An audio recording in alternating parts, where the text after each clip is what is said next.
Tennessee. No, my son likes Tennessee. I'm not even trying to get my son to like Tennessee. I don't push sports on my son at all. Don't let him kid y'all. I don't. I don't. He don't even have a Tennessee shirt. That's how little I try to get him to like Tennessee. He don't have any Tennessee gear at all. But he loves his dad. He said he's like, Dad, you like the orange team, Dad? I'm like, yeah. He's like, me too. And that's it. That was all I needed. That's all I needed to happen. But what we've done in our culture is we've indoctrinated children to worship sports. Now there's games going on right now. Somewhere. There's games going on 10 o'clock in the morning on Sunday.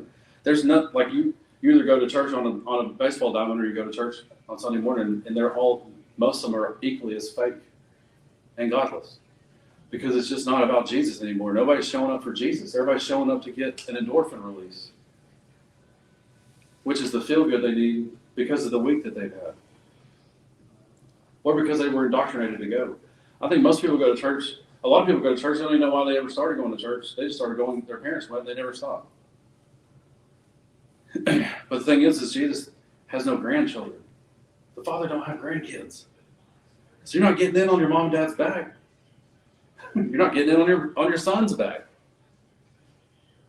It's either you or it's you or nothing. So it's worldliness, and that's the American dream. The American dream cannot be found in the Bible. As much as I hate to say it, it cannot be found in the Bible.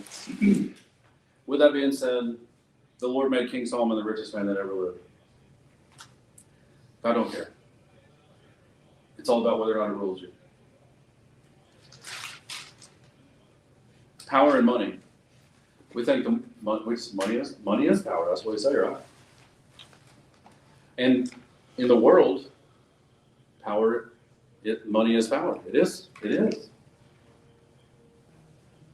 But power can't bring a dude that's been laying in a grave for 3 days back from the dead. So it's not power. It's just the world says it's power. And the world says that everybody's got a price. Because the world thinks that power is money. But it's not. My inheritance, I inherited all power and authority when I gave my life to Jesus and became a son, just like all of you. Mm-hmm. And the inheritance is instantaneous. My son, Kendrick, the second they wrote his name down, actually even before that, I perceived, because I had him 6 months before we had legally adopted him, he was already in my care. And so I was able to perceive that he was going to be my son soon. And so I had already planned that he was going to be my heir, even before he had my name. And then I met this little girl last Wednesday. I found out about this little girl last Wednesday, and I met her on Sunday. And we brought her home on Monday. And the second she got in my car, she was born into an inheritance. Everything we have is hers. And she's going to get our name. She's going to belong to us. And all the power that's in my name, which is in Jesus, and she'll learn that. Mm-hmm. She has it. And when there's kids that come in my house, guess what I tell my son? Hey, son, anyone who does what you're not supposed to do in this house, you tell them to stop, because you have as much power in this house as I do when they're your friends. You walk in my authority in this house. You see something happening here that's not supposed to, you can tell it to stop. Now, he doesn't have confidence in that yet, but he will. Worldliness drives us to fame equals acceptance in the world. Which is as known as we can humanly be. That's how accepted we are. And then when we lose it, which is why, during COVID, if y'all, I don't know if y'all noticed this or not, but a lot of pastors failed during COVID. You know why? Because nobody cared about their platforms anymore, and all their worth and their value was found in their fame. It's Christian fame. And I can tell you this too, the word says that where two or more gathered in his name, he shows up. He doesn't say that about anybody else's name. And so if we have some kind of ministry and we want everybody to gather in our name, that's the number one flag that Jesus probably ain't going to show up. He's probably not going to stop by. Because he's not showing up if we gather in my name. Religion, run from the pain, How about this? This is some more than this. Freedom equals no one can tell me what to do. That's the line. Because freedom is actually what it looks like to operate within boundaries. You're free in your car as long as you stay between the lanes. You can fly all over the road all you want to. But that's when you start taking risks. It actually leads to bondage. It leads to chains. It doesn't lead to freedom, it leads to chains, literally. But if you'll just stay in that lane and submit to the speed limit, you can drive forever. Freedom. You can go wherever you want. You can do whatever you want. Because there's freedom within the boundaries. There's no freedom outside of them. It's bondage. It's a lie. Here's the last one.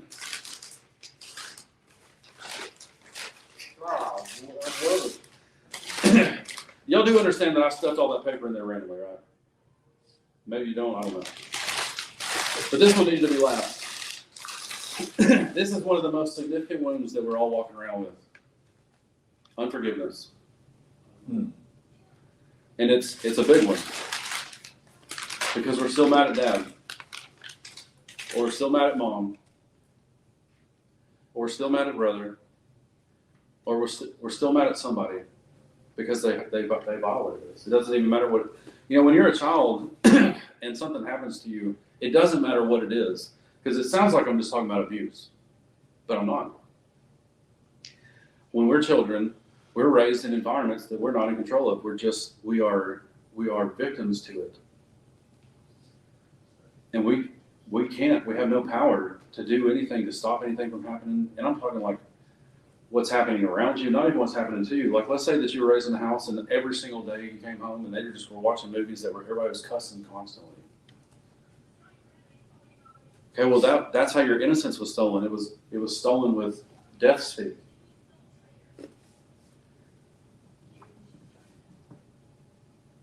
You know what I'm saying? I was running through the woods one day and I tripped over some pine straw and I went back to figure out why I tripped over pine straw and I found some adult magazines that my neighbor's son had hidden in the woods. And I opened those things up and I looked at the very first one and bam, my innocence was stolen in that moment. Nobody did it to me. But that's what happened to me. And, but that caused me to act out, which caused me to get in trouble. And I could have been mad and not forgiven those people that tried to correct me. Or the person that hid it in the woods. But unforgiveness is something that runs so deep. And what it manifests, this is how you know unforgiveness is in your heart. There's actually a lot, but I'm going to say these three things, or these four. Unforgiveness manifests bitterness, resentment, hate, and judgment.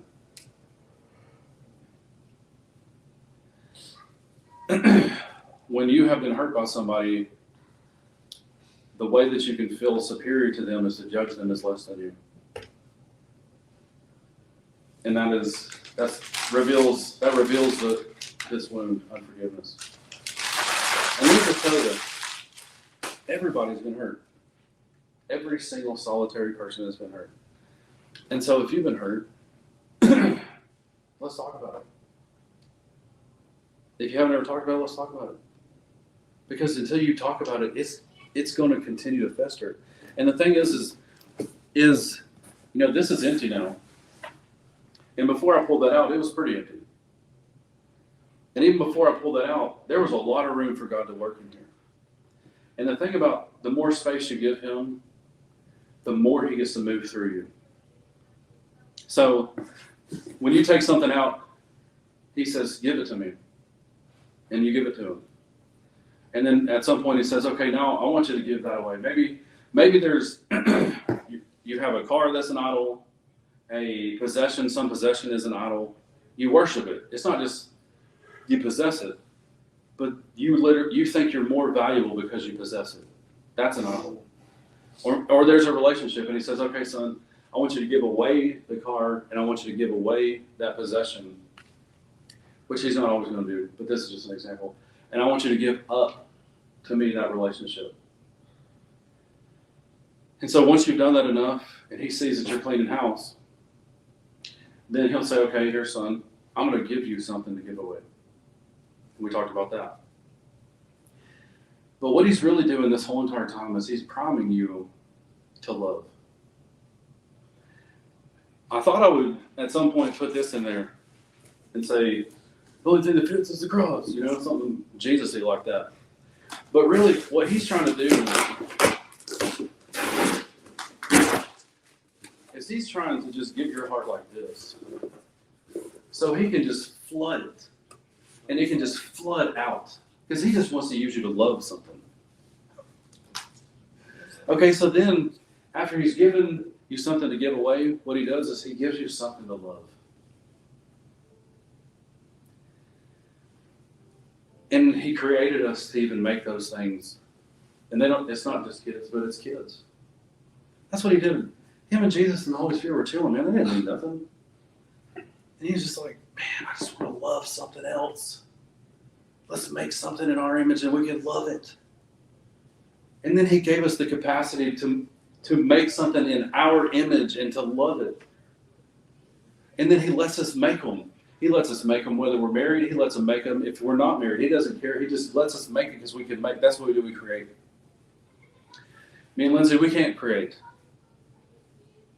And so he's like, hey, it's all good. Because there's some very specific individuals that I want to put in your life to love. And that's what he just gave us something to love. This little girl.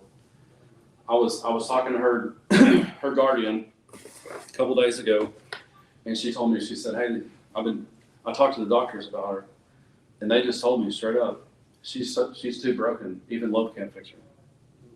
That's what she told me. And I just looked at her. Actually, in school, I learned a lot about posture and how your different postures communicate different things. And so I was sitting back, and I sat forward, and it was like my eyes were pointing her in the face, But I just looked her straight in the face, and I said, well, you know what I'm going to do? And she said, what? I said, I'm going to love her excessively. And I'm going to love everything you just said straight out of her. And that's what the Lord's done, is he gives us something to love. But we can't. Because as long as all this crap's in here, the only person that will not even love is ourself. All we care about is ourself. All this crap's in here because all we're trying to do is keep it from hanging out. We're just trying to keep it from spilling out of this hole. And the word says, out of the heart the mouth speaks. So you can't even hide it. It comes right out of you. It just comes right out of you. When you're talking to people, you just don't even know, when I'm talking to people, what I hear. It's so crazy how much people tell on themselves if you have the ears to hear it. I'm not trying to pick on you. We were talking. Man, my wife's trying to make this decision. And we started talking, and I'm just trying to get ahead so we can get into the right position. What you said was, I don't trust the Lord. It just came right out of your mouth. And it's okay that you don't, because as much as I've talked about trusting him, there's just so much more I need to trust him with. So I get it. But I just heard it. I just heard what you said, and that's why I was like, bro, you need to sit down with me in a lot. Because we can help. Mm-hmm. You know what I'm saying? And that's what we do. If I can get this job with that job and that job, then I can make enough money to maybe pay my bills. What you just said was, I don't believe God I don't believe my dad is a dad that loves me, and I fear lack. You just told on yourself. And so whether his love comes out here or your crap comes out here, it's coming out. And what his heart is for us is that we'd be so free of the crap that we could just love. Because that's what warriors for Christ do. They love. Ephesians 3:19. I'm going to read this to you, and then I think we're going to finish. Bless you.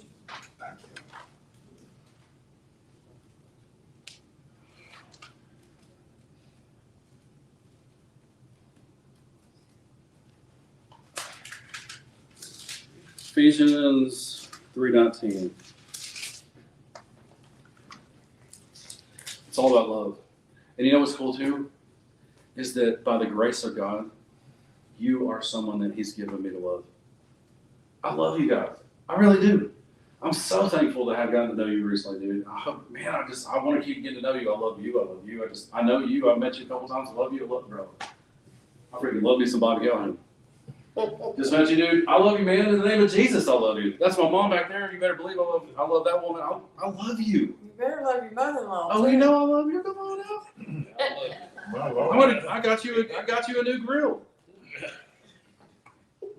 Really? That cinches it. The orange one. Oh, God. Help me, Jesus.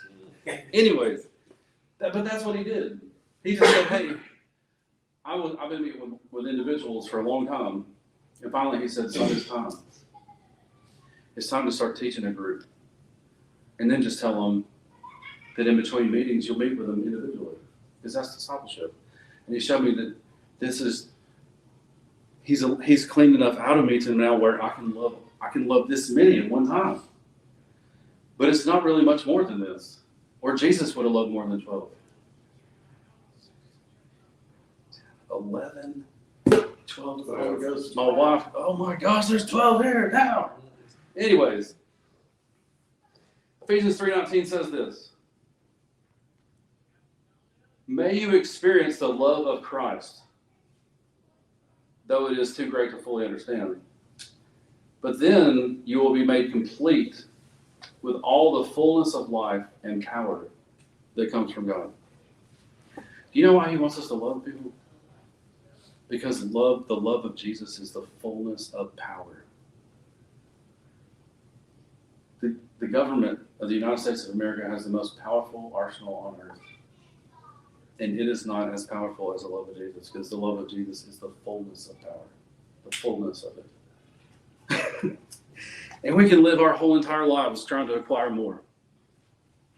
Whatever we perceive to be the thing that's going to make us whole. And we've already got possession of it, because Jesus, the love of Jesus is the fullness of life. I love my wife. If you know me, you know how much I love my wife. But she's not the fullness.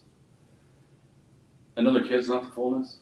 Another promotion is not the fullness. Making $1 million is not the fullness. None of that. My parents saying, I'm proud of you, son, that's not the fullness. The fullness of life is the love of Jesus. And I got so much in me. I can't even contain it anywhere, ever. It's crazy. But that's what we're all about. So that's the God-shaped void. It never really exists until we were talked into agreeing with it. And then we just started jamming everything we could in there, because we believed the lie that there was something more than what God had for us that would fill us up. And so that's the end of this talk. I'm going to shut this thing down real quick.